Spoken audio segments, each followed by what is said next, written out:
Hello, this is HK Laser Training Center.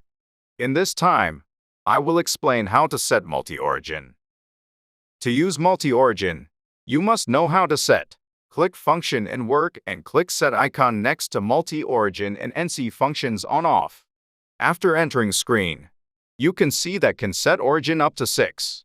To set origin, click number 1 in offset and move dialed laser to origin position of first material, and press multi-origin button in MCP panel to input first position.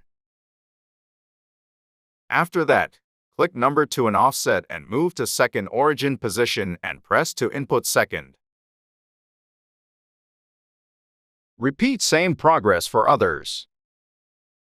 Before start cutting, select position number with material exists and click multi-origin in main screen.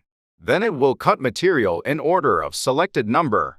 This function is mainly used that cutting multiple materials with same program using large size machine. Until now, I explained how to use multi-origin. Thank you.